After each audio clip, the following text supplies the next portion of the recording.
Hi ಎಲ್ರಿಗೂ good morning. ಇದು chicken recipe, chicken ಮತ್ತು ಕಬಾಬ್ ರೆಸಿಪಿ ಶೇರ್ ಮಾಡ್ತಾಯಿದ್ದೀನಿ. ನೆನ್ನೆ ಮಾಡಿದ್ದಿದ್ದು ಇವತ್ತು ರೆಸಿಪಿ ಶೇರ್ ಮಾಡೋಣ ಅಂತ ಹೇಳಿ ಮಾಡ್ತಾಯಿದ್ದೀನಿ. ತುಂಬ ಟೇಸ್ಟಿಯಾಗಿರುತ್ತೆ, ಸಖತ್ತಾಗಿ ಬರುತ್ತೆ ಗ್ರೇವಿ ಮತ್ತು ಕಬಾಬು. ನಿಮಗೆ ರೋಡ್ ಸೈಡ್ ಫುಟ್ಪಾತಲ್ಲೆಲ್ಲ ಸಿಗುತ್ತೆ ನೋಡಿ, ಸಂಜೆ ಟೈಮೆಲ್ಲ ಸಿಗುತ್ತಲ್ಲ, ಅದಕ್ಕಿಂತನೂ ತುಂಬ ಟೇಸ್ಟಿಯಾಗಿ ಬರುತ್ತೆ. ಒಂದು ಸಾರಿ ಟ್ರೈ ಮಾಡಿ. ಇದನ್ನು ಯಾವ ಥರ ಮಾಡೋದು ಅಂತ ನಾನು ಹೇಳ್ತಾ ಹೋಗ್ತೀನಿ. ಅರ್ಧ ಕೆಜಿ ಚಿಕನ್ ತೊಗೊಂಡಿದ್ದೀನಿ. ಅದನ್ನು ಚೆನ್ನಾಗಿ 2-3 ಸರಿ ವಾಶ್ ಮಾಡಿ ಇಟ್ಕೊಂಡಿದ್ದೀನಿ. ಅದನ್ನು ಮ್ಯಾರಿನೇಟ್ ಮಾಡಿಡಬೇಕು. ಅಂದರೆ ಅದಕ್ಕೆ ನಾವು ಮನೇಲಿರೋಂಥ ಐಟಮೇ ಸಾಕು, ಹೊರಗಡೆಯಿಂದ ತರಬೇಕಂತೇನಿಲ್ಲ. 1 ಕೆ ಜಿಯಷ್ಟು ಚಿಕನ್ಗೆ ನೀವು 2 ಸ್ಪೂನ್ ಹಾಕ್ಕೊಳ್ಳಿ. ಇದು ನಾನು ಅರ್ಧ ಕೆ ಜಿ, ಅದಕ್ಕೆ 1 ಸ್ಪೂನಷ್ಟು ಚಿಲ್ಲಿ ಪೌಡರು, 1 ಸ್ಪೂನಷ್ಟು ಧನಿಯಾ ಪುಡಿ ಹಾಕಿದ್ದೀನಿ. ಜೊತೆಗೆ ಇವಾಗ ಅದಕ್ಕೆ ಸ್ವಲ್ಪ ಮೊಸರು ಸೇರಿಸ್ತೀನಿ ಮತ್ತು ಅರಿಶಿನ ಪುಡಿ ಹಾಕ್ತೀನಿ ಅಷ್ಟೇ. ಅದಷ್ಟನ್ನು ಹಾಕಿ ಚೆನ್ನಾಗಿ ಮ್ಯಾರಿನೇಟ್ ಮಾಡೋಕ್ಕಿಡಿ. ಮಿಕ್ಸ್ ಮಾಡಿ ಇಟ್ಟರೆ ಅದು ಒಂದು 1/2 ಅವರ್, ಅಂದರೆ ನೀವು ಈರುಳ್ಳಿ ಮತ್ತು ಟೊಮೆಟೊ ಅದೆಲ್ಲ ಹಚ್ಕೊಳ್ಳೋ ಅಷ್ಟರಲ್ಲಿ ಅದು ಮ್ಯಾರಿನೇಟ್ ಆಗುತ್ತೆ. ಇವಾಗ ಚೆನ್ನಾಗಿ ಮಿಕ್ಸ್ ಮಾಡಿ, ನಂದು ಚಾನಲ್ ಹೊಸ್ದಾಗಿ ನೋಡ್ತಾ ಇದ್ದೆ ಪ್ಲೀಸ್ ಸಬ್ಸ್ಕ್ರೈಬರ್ ಆಗಿ. ಚಾನಲ್ಗೆ ವಿಸಿಟ್ ಮಾಡಿರೋರು ಫಸ್ಟ್ ಟೈಮ್ ಆದರೆ ನಂದು ಸ್ಟಾರ್ಟಿಂಗ್ ವೀಡಿಯೋಸ್ ಎಲ್ಲ ಇರುತ್ತೆ, ಅದನ್ನೆಲ್ಲ ಒಂದು ಸರಿ ನೋಡಿ. ನಿಮ್ಗೆ ಇಷ್ಟ ಆದರೆ ಲೈಕ್ ಮಾಡಿ ಮತ್ತು ಕಮೆಂಟ್ ಮಾಡಿ, ಪ್ಲೀಸ್ ಸಬ್ಸ್ಕ್ರೈಬರ್ ಆಗಿ. ಈ ಥರ ಇದನ್ನು ಮಿಕ್ಸ್ ಮಾಡಿ ಇಟ್ಕೊಳ್ಳಿ. ಈ ಥರ ಇಡೋದ್ರಿಂದ ಚೆನ್ನಾಗಿ ಅದಕ್ಕೆ ಖಾರ ಎಲ್ಲ ಹಿಡಿಯುತ್ತೆ. ಅಂದರೆ ಇದಕ್ಕೆ ನಾನು ಉಪ್ಪು ಬೆರೆಸಿಲ್ಲ. ಇದು ಚಿಕನ್ ಕಬಾಬ್ ಮಾಡ್ಕೊಳ್ಳೋಣ ಅಂಥೇಳಿ ಇದನ್ನು ರೆಡಿ ಮಾಡಿ ಇಟ್ಕೊತಿದ್ದೀನಿ. 1 ಸ್ಪೂನಷ್ಟು ಅಚ್ಕಾರದ ಪುಡಿ ಮತ್ತು ಕಾರ್ನ್ಫ್ಲೋರ್ ಹಾಕೋತಿದ್ದೀನಿ. ಒಂದು ಚಿಕ್ಕ ಸ್ಪೂನ್ ಬರುತ್ತಲ್ಲ, ಅದರಲ್ಲಿ ನಾನು 1.5-2 ಸ್ಪೂನಷ್ಟು ಕಾರ್ನ್ಫ್ಲೋರ್ ಹಾಕ್ಕೊಂಡಿದ್ದೀನಿ ನೋಡಿ. ಇದಕ್ಕೆ 1 ಮೊಟ್ಟೆ, ಯೂಶ್ವಲಿ ಕಬಾಬ್ ಬೆಲೆ ಏನೇನು ಹಾಕ್ತೀರ ಅದೇ, 1/4 ಸ್ಪೂನಷ್ಟು ಧನಿಯಾ ಪುಡಿ, 1 ಮೊಟ್ಟೆ ಮತ್ತು ಶುಂಠಿ ಬೆಳ್ಳುಳ್ಳಿ ಪೇಸ್ಟು, ಒಂಚೂರು ಚಿಟಿಕೆಯಷ್ಟು ಅರಿಶಿನ ಪುಡಿ ಹಾಕಿ ಚೆನ್ನಾಗಿ ಮಿಕ್ಸ್ ಮಾಡಿ.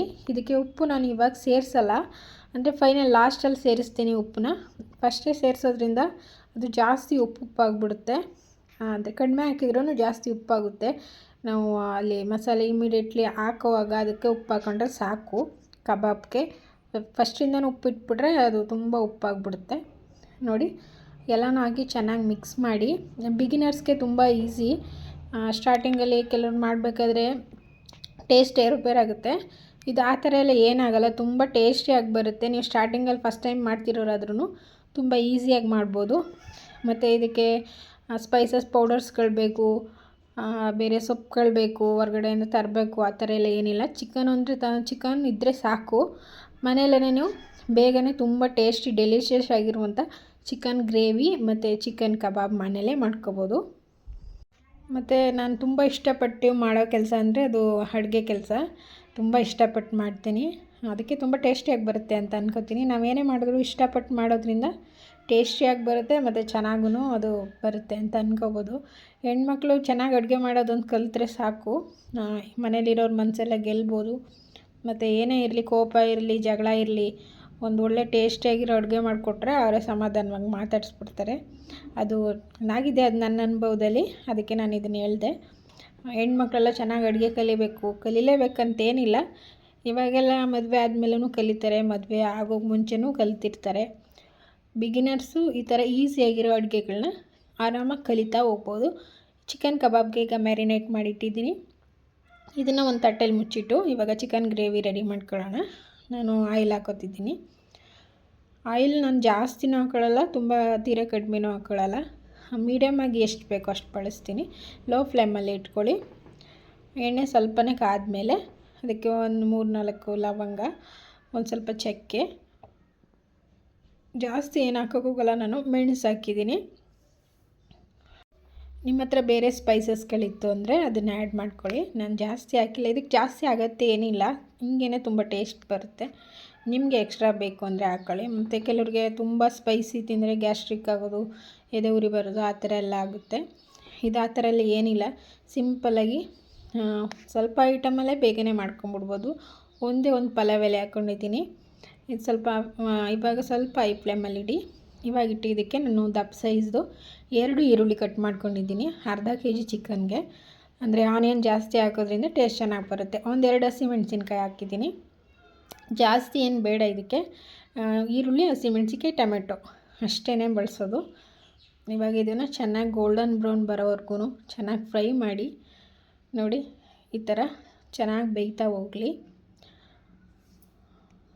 ನನ್ನ ಚಾನಲ್ಗೆ ಫಸ್ಟ್ ಟೈಮ್ ವಿಸಿಟ್ ಮಾಡಿದರೆ ಪ್ಲೀಸ್ ಸಬ್ಸ್ಕ್ರೈಬರ್ ಆಗಿ. ಇದಕ್ಕೆ ಮುಂಚೆ ಹಾಕಿರೋ ವೀಡಿಯೋಸ್ ಎಲ್ಲ ಒಂದ್ಸರಿ ನೋಡಿ. ನಿಮ್ಗೆ ಇಷ್ಟ ಆದರೆ ಕಮೆಂಟ್ ಮಾಡಿ.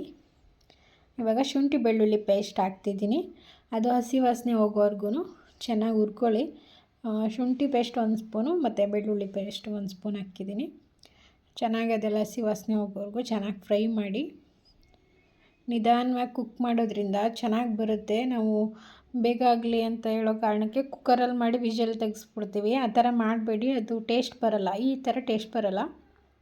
ಮತ್ತು ನೀರು ಬಿಟ್ಕೊಂಡ್ಬಿಡುತ್ತೆ, ಗ್ರೇವಿ ಆಗೋಲ್ಲ. ನೀವು ಕಡಿಮೆ ನೀರೇ ಹಾಕಿದ್ರೂ ಅದು ನೀರು ಬಿಟ್ಕೊಂಡ್ಬಿಡುತ್ತೆ. ಕುಕ್ಕರಲ್ಲಿ ಅಬ್ಸರ್ವ್ ಮಾಡಿ. ಇದಕ್ಕೆ ನಾನು 1 ದಪ್ಪ ಸೈಜು ಟೊಮೆಟೊ ಹಾಕ್ಕೊಂಡಿದ್ದೀನಿ. ಅದು ಚೆನ್ನಾಗಿ ಅಂದರೆ ಚೆನ್ನಾಗಿ ಮೆತ್ತಗೆ ಬೇಯಬೇಕು. ಟೊಮೆಟೊ ಚೆನ್ನಾಗಿ ಬೇಯಲಿ. ಇವಾಗ ಟೊಮೆಟೊ ಮೆತ್ತಗಾಗಲಿ ನೋಡಿ. ಚೆನ್ನಾಗಿ ಎಲ್ಲನೂ ಬೇಯ್ತಾ ಇದೆ. ಇದು ಇಮಿಡಿಯೇಟ್ಲಿ ಯಾರಾದರೂ ನೆಂಟರು ಬಂದರು, ಸ್ವಲ್ಪ ಡಿಸ್ಟರ್ಬ್ ಆಯಿತು. ಇವಾಗ ಇದಕ್ಕೆ ನಾನು ಏನು ಚಿಕನ್ ಮ್ಯಾರಿನೇಟ್ ಮಾಡಿಟ್ಟಿದ್ನಲ್ಲ ಅದನ್ನು ಮಿಕ್ಸ್ ಮಾಡ್ತಾಯಿದ್ದೀನಿ. ಮನೆಗೆ ಯಾರಾದರೂ ಇಮಿಡಿಯೇಟ್ಲಿ ಯಾರಾದರೂ ಗೆಸ್ಟ್ ಬಂದರು, ನೆಂಟರು ಬಂದರು ಅಂದರೆ ಅವ್ರಿಗೆ ಇವಾಗ ಬೇಗ ಅಡುಗೆ ಮಾಡಬೇಕು, ನಾನ್ ವೆಜ್ ಇಷ್ಟಪಡ್ತಾರೆ ಅಂದರೆ ಈ ಥರ ಐಟಮ್ನ ಮಾಡಿಕೊಡಿ. ತುಂಬ ಇಷ್ಟನೂ ಪಡ್ತಾರೆ, ಅಡುಗೆ ಬೇಗನೂ ಆಗುತ್ತೆ. ಚೆನ್ನಾಗಿ ಮಿಕ್ಸ್ ಮಾಡಿ 1-2 ನಿಮಿಷಕ್ಕೆ ಅದನ್ನು ಕ್ಲೋಸ್ ಮಾಡಿಟ್ಟಿರ್ತೀನಿ ನಾನು. ಅಂದರೆ ಅದರ ಜೊತೆ ನಾನು ಬೇರೆ ಕೆಲಸನೂ ಮಾಡ್ಕೊತಿರ್ತೀನಿ, ಅದಕ್ಕೆ ಮಾಡ್ತೀನಿ. ನಿಮಗೆ ಅಭ್ಯಾಸ ಇದ್ದರೆ ಮಾಡಿ. ನೀವು ಹೊಸ್ದಾಗಿ ಅಡುಗೆ ಕಲಿತಿರೋರಾದರೆ ಆ ಥರ ಮಾಡೋಕ್ಕೆ ಹೋಗಬೇಡಿ.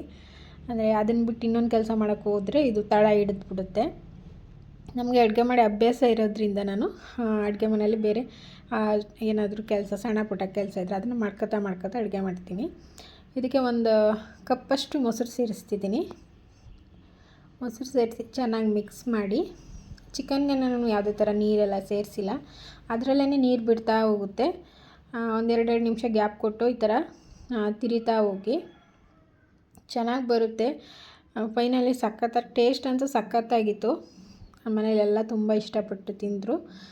ನೆನ್ನೆ ಮಾಡಿದ್ದು, ನೆನ್ನೆ ನೈಟ್ ಮಾಡಿದ್ದೆ, ಇವತ್ತು ಬೆಳಿಗ್ಗೆ ಇದಕ್ಕೇ ಚಪಾತಿ ಮಾಡಿಕೊಟ್ಟಿದ್ದೆ. ಇವಾಗ ಸ್ವಲ್ಪನೇ ಉಪ್ಪು ಹಾಕಿದ್ದೀನಿ, ನೀವು ನೋಡ್ಕೊಂಡು ಉಪ್ಪು ಸೇರಿಸ್ಕೊಳ್ಳಿ. ಉಪ್ಪಾಕಿ ಚೆನ್ನಾಗಿ ಮಿಕ್ಸ್ ಕೊಡಿ. ಇದಕ್ಕೆ ನಾನು ಮ್ಯಾರಿನೇಟ್ ಹಾಕಿದ್ದನ್ನ ಬಿಟ್ಟು ಯಾವುದೇ ಥರ ಸ್ಪೈಸಸ್ ಪೌಡರ್ಗಳು ಹಾಕಿಲ್ಲ. ಇವಾಗ ನಾನು ಮ್ಯಾರಿನೇಟ್ ಮಾಡುವಾಗ ಹಾಕಿದ್ನಲ್ಲ ಅಷ್ಟೇ. ಇದಕ್ಕೆ ಯಾವುದೇ ಥರ ಚಿಲ್ಲಿ ಪೌಡರು, ಧನಿಯಾ ಪೌಡರು ಯಾವುದನ್ನು ಇದಕ್ಕೆ ಸೇರಿಸಿಲ್ಲ. ನಿಮಗೆ ಕಲರ್ ಸ್ವಲ್ಪ ಬೇಕು ಅಂದರೆ ನೀವು ಇದಕ್ಕೆ ಅರಿಶಿನ ಪುಡಿ ಸೇರಿಸ್ಕೊಳ್ಳಿ ಅಷ್ಟೇ. ಮತ್ತು ಇದಕ್ಕೆ ಜಾಸ್ತಿ ನೀರು ಸೇರಿಸೋ ಅವಶ್ಯಕತೆ ಇಲ್ಲ. ಲಿಡ್ ಕ್ಲೋಸ್ ಮಾಡಿಟ್ಟಿದ್ದೀನಿ. ಈ ಕಡೆ ಕಬಾಬ್ ಮಾಡ್ಕೊಳ್ಳೋಣ ಅಂತ ಹೇಳಿ ನಾನೊಂದು ಮಾಮೂಲಿ ಸಿಂಪಲ್ ಸಣ್ಣದೊಂದು ಇದು ಇಟ್ಕೊಂಡಿದ್ದೀನಿ ಬಾಣಲಿ. ಅದಕ್ಕೆ ಸ್ವಲ್ಪ ಎಣ್ಣೆ ಹಾಕಿದ್ದೀನಿ. ಈ ಮ್ಯಾರಿನೇಟ್ ಮಾಡಿಟ್ಟಿದ್ನಲ್ಲ ಅದಕ್ಕೆ ಕರಿಬೇವಿನ ಸೊಪ್ಪು, ಉಪ್ಪು ನೋಡಿ. ಲಾಸ್ಟಲ್ಲಿ ನಾನು ಉಪ್ಪು ಸೇರಿಸ್ತಿದ್ದೀನಿ. ಇದಕ್ಕೆ ಮೊದಲೇ ಉಪ್ಪು ಹಾಕೋಕ್ಕೆ ಹೋಗ್ಬೇಡಿ. ಇವಾಗ ಅದನ್ನು ಚೆನ್ನಾಗಿ ಮಿಕ್ಸ್ ಮಾಡಿ ಒಂದೊಂದೇ ಪೀಸ್ ಅದಕ್ಕೆ ಎಣ್ಣೆಗೆ ಬಿಡ್ತಾ ಹೋಗಿ. ಎಣ್ಣೆ ಮೀಡಿಯಮ್ ಫ್ಲೇಮಲ್ಲೇ ಕಾಯಿಸ್ಕೊಳ್ಳಿ. ಚಿಕನ್ ಒಳಗಡೆ ಎಲ್ಲ ನೀಟಾಗಿ ಬೇಯುತ್ತೆ. ಹೈ ಫ್ಲೇಮಲ್ಲಿ ಇಟ್ಟು ಹಾಕ್ಬಿಟ್ರೆ ಮೇಲ್ಗಡೆ ಬೆಂದ್ಬಿಟ್ಟು ಒಳಗಡೆ ಎಲ್ಲ ಹಂಗೇ ಇರುತ್ತೆ. ಸ್ವಲ್ಪನೇ ಹಾಕ್ತಾ ಚೆನ್ನಾಗಿ ಬೇಯಿಸ್ಕೊಳ್ಳಿ.